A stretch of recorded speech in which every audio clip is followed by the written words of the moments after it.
Hello students, कैसे हैं आप सभी। आई होप सभी अच्छे होंगे।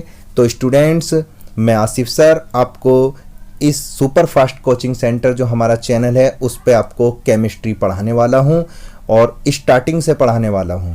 तो आज हम इसका डिस्कस करेंगे कि क्लास 11th और 12th में कौन से चैप्टर आते हैं। और अगर आप हो NIOS से, आप 12th करने वाले हो, तो NIOS बच्चों के लिए मैं स्पेशल में बता दूं, उनको 11th और 12th दोनों के ही चैप्टर पढ़ने होंगे, क्योंकि आपको पता ही है NCERT के सिलेबस के अकॉर्डिंग जो यूपी बोर्ड या अदर स्टेट बोर्ड या CBSE बोर्ड के बच्चे होते हैं उनको 11th का जो सिलेबस होता है वो पढ़ के और उसको पास करने के बाद जो 12th का ही सिलेबस पढ़ना है और बोर्ड का एग्ज़ाम देना है। लेकिन NIOS बच्चों के लिए 11th होता नहीं है, तो उनको सीधा 12th में जाना है और 12th के लिए एग्ज़ाम देना है। तो आपको 11th और 12th जो आप पढ़ते हो ना, अलग अलग NIOS में सारा कुछ पढ़ने के बाद आपको एग्ज़ाम देना है। और ये ऐसा नहीं है NIOS में ही होगा, आपको कहने का मतलब ये है कि आपको नॉलेज तो होनी चाहिए 11th के भी पूरे सिलेबस की और 12th के भी पूरे सिलेबस की। लेकिन कुछ बच्चे क्या करते हैं कि 11th में ध्यान नहीं देते, क्योंकि 11th में इजीली कैसे भी वो पास हो जाते हैं, लेकिन 12th में भी कोई काम नहीं आते, क्योंकि 11th का जो चैप्टर है वो 12th के बोर्ड में आने नहीं, तो वो 11th का पढ़ते ही नहीं है, सीधा 12th का पढ़ते हैं और एग्ज़ाम में पास भी हो जाते हैं, अच्छे मार्क्स भी ले आते हैं। लेकिन उसका एक थोड़ा से नुकसान ये है कि अगर आप चाहते हो कि इंजीनियरिंग में, तो आपको JEE का मतलब इंजीनियरिंग में अगर आपका करियर बनाना चाहते हो तो JEE का आपको टेस्ट देना होता है, और अगर मेडिकल में आप अपना करियर बनाना चाहते हो तो नीट का एग्ज़ाम आपको देना होता है। तो इन दोनों एग्ज़ाम में केवल 12th का सिलेबस आपका नहीं आएगा, उसमें क्या आएगा बच्चों, जो अपने 11th के जो चैप्टर हैं वो भी आएंगे, 12th के चैप्टर वो भी आएंगे। तो मैं आज की इस वीडियो में डिस्कस करूंगा केमिस्ट्री के लिए कि 11th में कौन कौन से चैप्टर आते हैं और 12th में कौन कौन से चैप्टर आते हैं, और आपको कौन कौन से चैप्टर पढ़ने चाहिए, क्योंकि सिलेबस तो जो NCERT ने बताया है सभी बोर्ड पे वही लागू होता है, वो CBSE हो, यूपी बोर्ड हो, आपका NIOS हो या कोई अदर स्टेट बोर्ड हो, ठीक है ना। तो सबका सिलेबस सेम है, तो सबका बस ये हो सकता है कि कुछ एक दो चैप्टर मिलके एक यूनिट NIOS ने बना दिया इस तरीके से, बाकी सबका सिलेबस सेम है।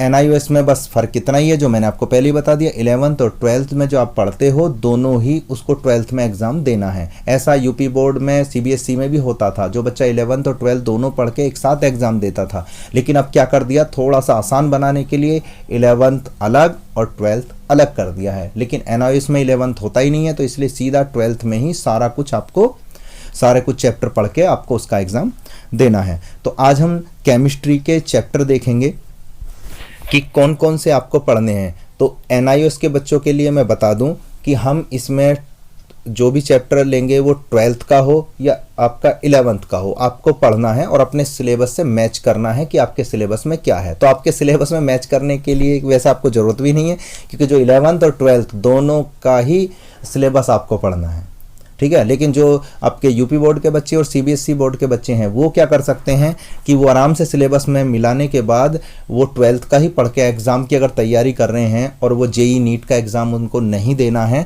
तो वो 12th के ही चैप्टर पढ़ें और एग्ज़ाम दें। लेकिन अगर आप वो चाहते हैं कि मुझे नीट का और JEE का एग्ज़ाम भी देना है, तो उनको सभी चैप्टर पढ़ने होंगे। तो मैं आपको सुपर फास्ट कोचिंग सेंटर के द्वारा सभी चैप्टर को पढ़ाऊँगा, केमिस्ट्री के 11th के भी और 12th के भी। तो हर वीडियो में आपको मिल ही जाएगा ये 12th के लिए है या 11th के लिए है, ठीक है। और NIOS के लिए तो दोनों ही आपको पढ़ने हैं, 11th वाला भी 12th वाला भी, तो उसके अकॉर्डिंग आप पढ़ते रहिए। तो जो मैं आपको ये PDF बना के दे रहा हूँ चैप्टर के नेम, ये आप डिस्क्रिप्शन में लिंक मिल जाएगा, वहाँ से डाउनलोड करके प्रिंट भी कर सकते हैं। तो देखिए शुरू करते हैं हम। तो सबसे पहला जो आपका चैप्टर है वो है some basic concepts of chemistry, दूसरा होगा 11th के लिए परमाणु की संरचना, तीसरा होगा आपका तत्वों का वर्गीकरण तथा गुणधर्मों में आवर्तिता।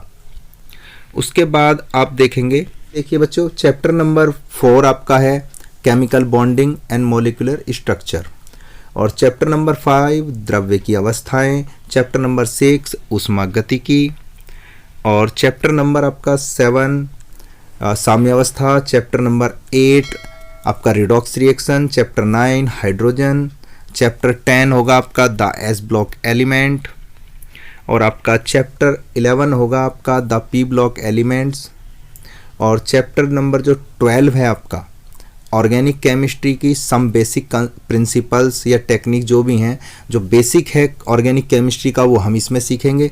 तो मैंने सबका दिया हुआ है, आप पीडीएफ को डाउनलोड कर लेना कि देखो एनआईओएस के लिए ये मॉड्यूल 6 के अंतर्गत यूनिट, यानी यूनिट मतलब चैप्टर 18 और 19 में आएगा आपका द पी ब्लॉक एलिमेंट्स। उसके बाद देखना बच्चों 13 जो चैप्टर होगा हाइड्रोकार्बन, 14 चैप्टर होगा एनवायरमेंटल केमिस्ट्री, पर्यावरणीय रसायन। तो ये हो गया आपका किसका बच्चों 11th का पूरा सिलेबस। उसके बाद देखते हैं हम 12th का, वो है आपका जैसे पहला आप पढ़ोगे द सॉलिड स्टेट ठोस अवस्था, दूसरा सॉल्यूशन विलयन, थर्ड वैद्युत रसायन, फोर्थ रासायनिक बल गतिकी, और आपका उसके बाद देखना बच्चों ये है आपका 5 पृष्ठ रसायन surface chemistry, number 6 general principle and process of isolation of elements. ठीक है, और एक पॉइंट और मैं आपको बता दूं, जहां भी मैंने स्टार कर रखा है, जैसे इसमें 6 पे स्टार, तो जो 2021 में बोर्ड एग्जाम देने वाले हैं बच्चे, सीबीएसई का हो या यूपी बोर्ड का हो, तो उनका ये चैप्टर हटा दिया गया है। मतलब इस बार कोरोना वायरस की वजह से जो लॉकडाउन लगा था, बच्चों की पढ़ाई नहीं हुई थी, तो कुछ 30% सिलेबस कम कर दिया गया है, आप जानते हो। तो उनमें से जिनमें मैंने स्टार लगा रखा है, तो वो पूरे के पूरे जो चैप्टर है, जैसे 6 चैप्टर आपका, 15 चैप्टर और ये आपका 16, ये बिल्कुल सिलेबस से हटा दिए गए हैं। और जो चैप्टर हैं आपके, उनमें से भी कुछ पोर्शन कम किया गया है। तो आप आराम से उनको देख लेना कि कौन कौन से इस बार जो बोर्ड एग्जाम में किस चैप्टर में से कितना सिलेबस आएगा। तो ये 3 चैप्टर तो बिल्कुल आने ही नहीं है बोर्ड एग्जाम में, लेकिन जो 2022 में बोर्ड एग्जाम देंगे, जो अभी 11th क्लास में हैं, तो उनको तो सारे ही चैप्टर आपको पढ़ने हैं और सारे ही सिलेबस आपको कंप्लीट करना है। ठीक है ना, तो आप देखिए। तो उसके बाद देखना ये chapter number 7 the P block elements, और चैप्टर नंबर 8 जो आपका होगा वो होगा किसका, डी और एफ ब्लॉक के तत्व, और नंबर 9 कोऑर्डिनेशन कंपाउंड यानी उप सह संयोजक यौगिक, और chapter number 10 haloalkane haloarene, chapter 11 alcohol phenols and ether. उसके बाद आपका है chapter 12 aldehyde ketones and carboxylic acid, और उसके बाद आपका नंबर 13 एमीन या नाइट्रोजन युक्त कार्बनिक यौगिक। और मैंने सबका लिखा हुआ है कि एनआईओएस के लिए ये मॉड्यूल 7 में आएगा, और इसका जो चैप्टर यानी यूनिट है वो 28। तो सब मैंने लिखा हुआ है, आप उसको प्रिंट कर लेना या डाउनलोड करके अपने पास आप रख सकते हो। उसके बाद 14 चैप्टर बायोमोलिक्यूल्स यानी जैव अणु, तो एनआईओएस में ये मॉड्यूल 7 और यूनिट 29 के अंतर्गत आपको मिलेगा, तो आपको इसको भी पढ़ना है। उसके बाद जो चैप्टर हैं आपके पॉलीमर्स यानी बहुलक, और लास्ट चैप्टर यानी 16 केमिस्ट्री इन एवरीडे लाइफ यानी दैनिक जीवन में रसायन। तो ये आपको क्लास 12th के लिए जो ये चैप्टर हैं ये पढ़ने हैं।